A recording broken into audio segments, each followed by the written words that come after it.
Hi.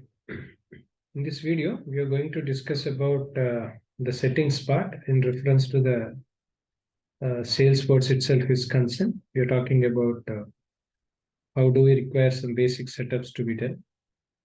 In context to that, these are the setup options which are available here, wherein if you want to set any kind of app managements and all, everything can be done here. At the same time, if you want to enable any kind of features like analytics, all that stuff, that can be done here equally. So today I'm going to explain about the integrations in reference to the Salesforce part. So where we have an option here, we can call integrations because environments can be integrated. Even development can be integrated, user interfaces, process automations, all these can be integrated under this Salesforce. In this video, I'm going to explain about the integrations part where you can see, especially in the Salesforce application, where you can see there is an option called integrations here. Click on that. Now, this is what generally API is all about. So API is nothing but application programming interface in short. These application programming interfaces are the one which will be used to connect with other external websites so that we can get some information out of it. To have a simple understanding, let me explain you what exactly API. Of course, this is the one which is useful for the people who want to know about API. So application programming interface is nothing but, let's say, for example, you want to reserve a flight ticket, right? So whenever we want to reserve a flight ticket, what we do, usually we'll go to the travel ticket reservation website, some external websites, where we will select which location we want to travel, what is the date, followed by this, which airlines we want to choose. Everything will be decided by us, either it could be domestic or international. So how this third-party website have accessed this information? Because there is an API which will be connected. Usually API, nothing but application programming interface, which will be developed by a programming team or a development team. So by writing the APIs and all everything, so that information can be extracted, so that in the third party other application, all this information can be seen by the people. So based on that, whatever the ticket reservations and all everything will be done accordingly. Usually these APIs will be of two different types. One is two kind of, one is about RESTful, one is, and second is SOAP, right? SOAP nothing but simple object access protocol. This is what generally SOAP stands for. And second is RESTful API. So these are the two major APIs nowadays, which normally we are using across industries. So one is SOAP, simple object access protocol, followed by RESTful API.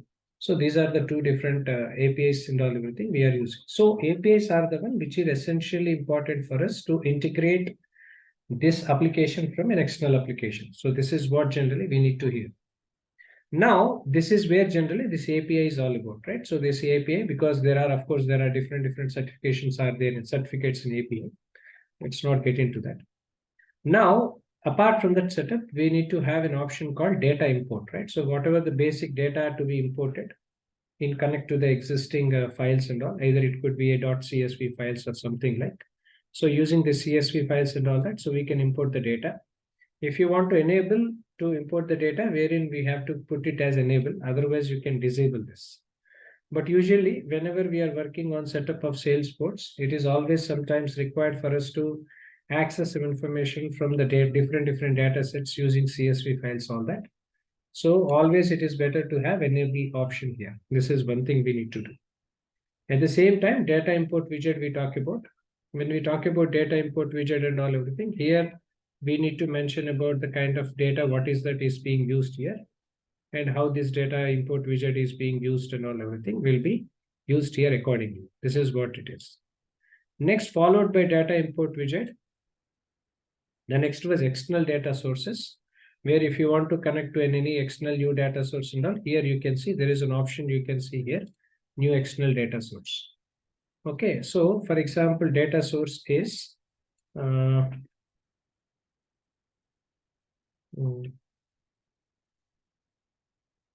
retailing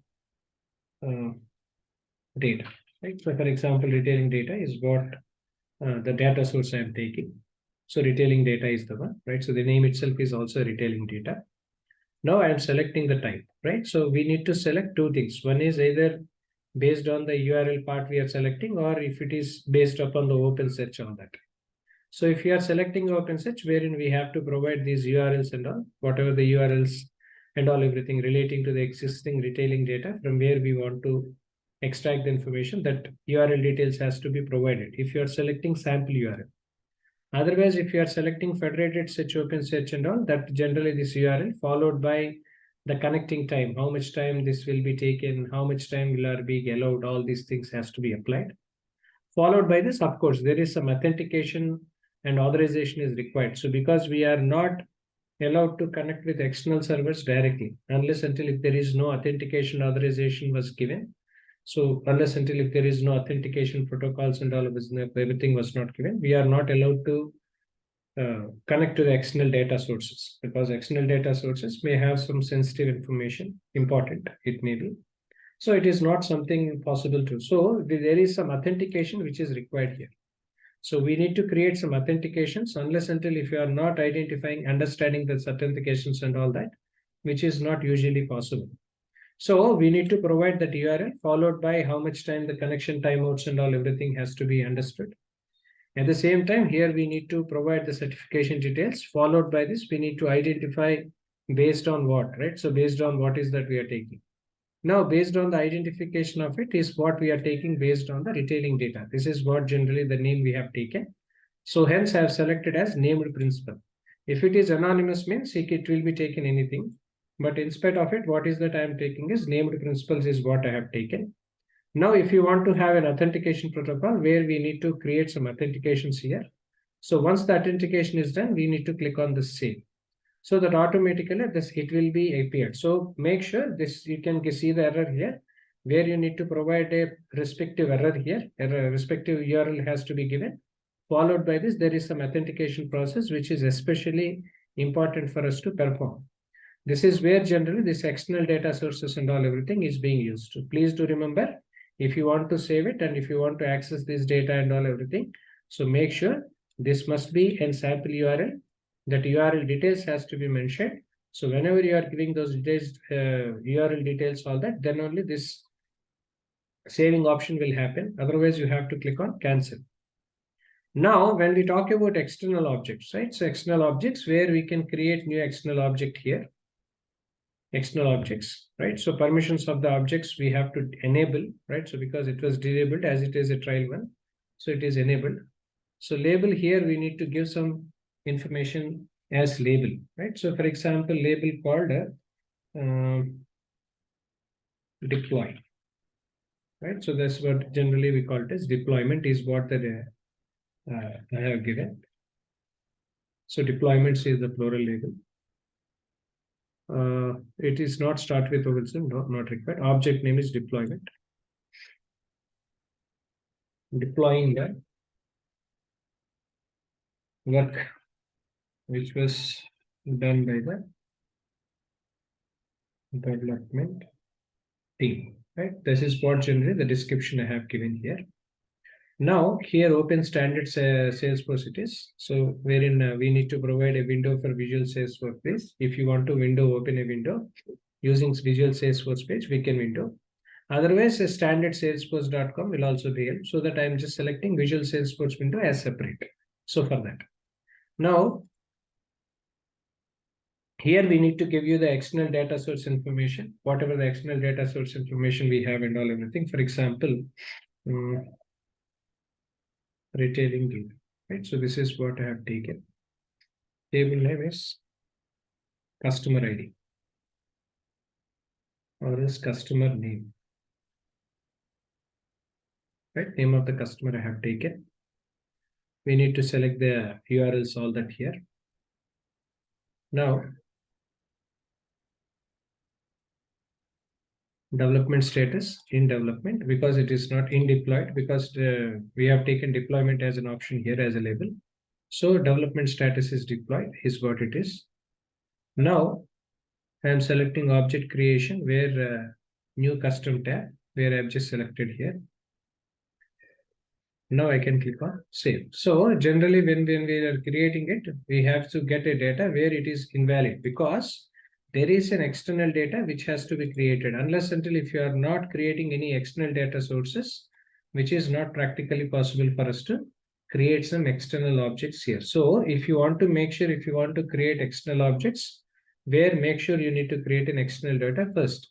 So if you want to create an external data here, let me show you. Yeah, if you want to create an external data here and all, whatever the required resources in reference to the URL part and all everything, so that URL information has to be given here accordingly. So unless until if you are not giving any URL details followed by the authentication protocols where we have followed, so this external data source connectivity won't be possible. So this is how generally these integrations. Please do remember, this is an explanation I am giving you from the context of a learner perspective, because people who are new to Salesforce and who wants to learn about the settings of the integrations, or whoever wants to understand about the user interface related stuffs and all everything, for them this video is being prepared so that people will understand much better. So this is how generally these integrations and all everything will be taken place.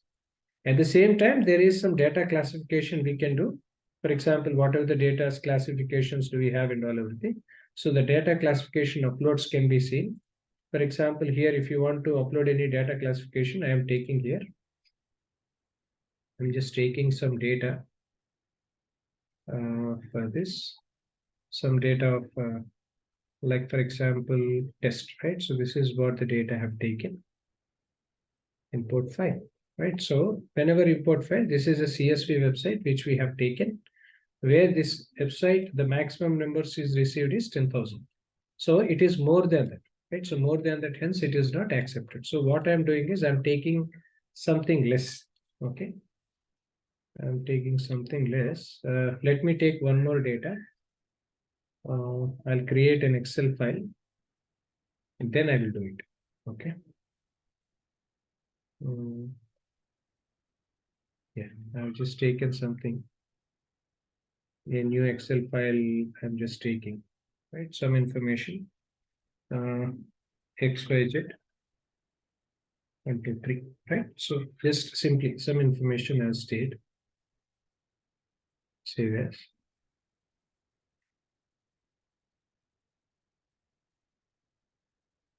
SF related data, right? So this is what I have taken.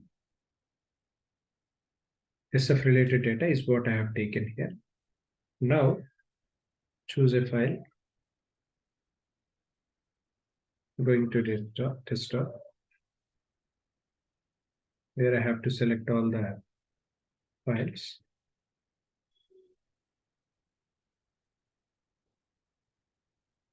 SF related data is what I have taken here.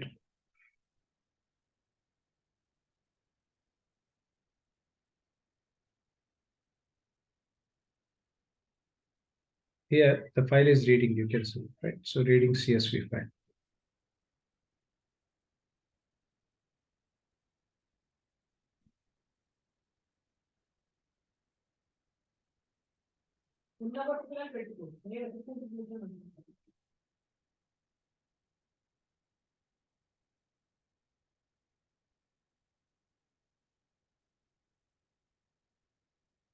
Here you can see we are reading the data. Once it is read it and all everything, we can create an import file here, right? That's what we can do. After we can SF related data I have taken.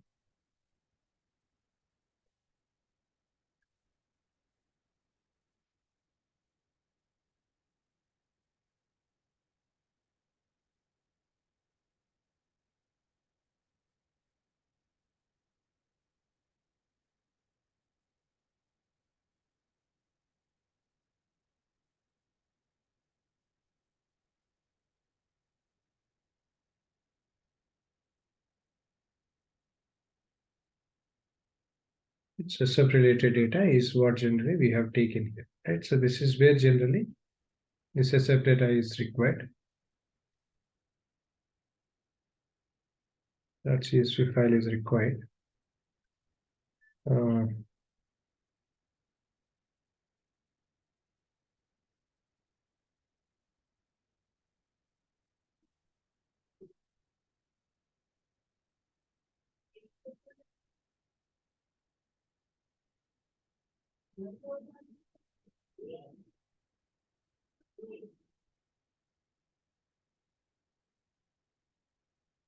Right, so reading CSV file.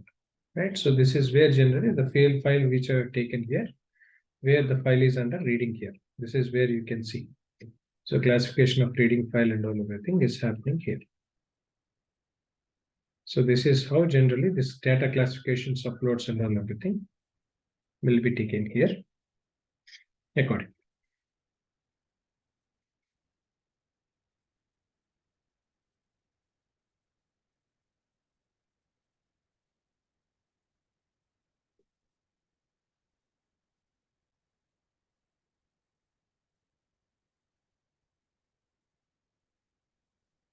Still it is under reading,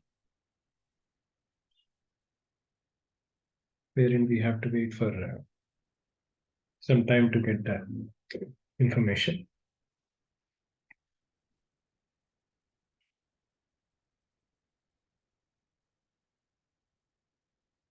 But make sure is that so maximum number of rows in one CSV file should be something like 10,000 on that, right? So more than 10,000, usually it won't be taken into account, right? So this is one thing which we need to understand in reference to the data classifications, all that.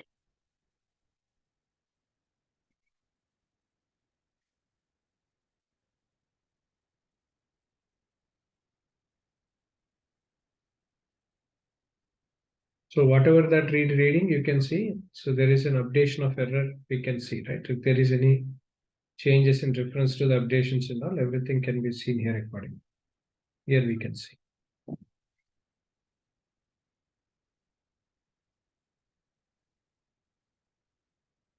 At the same time, this is classification settings based on the classification of the values what we have.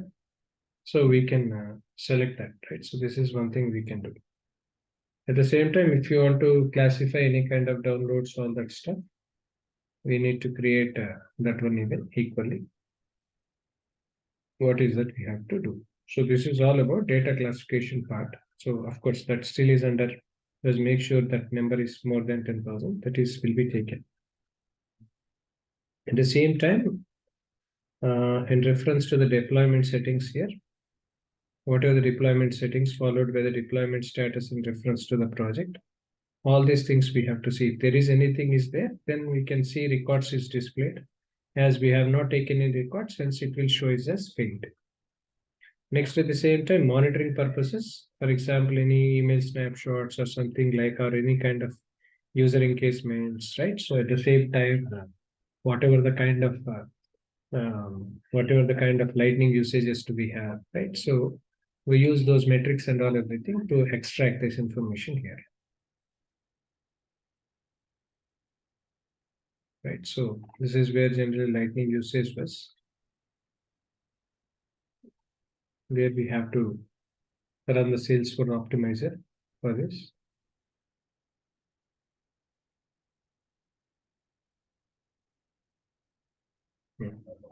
Right, so here we need to see whether we need to run an access, allow access to run the Salesforce optimizer error or not is what we need to schedule.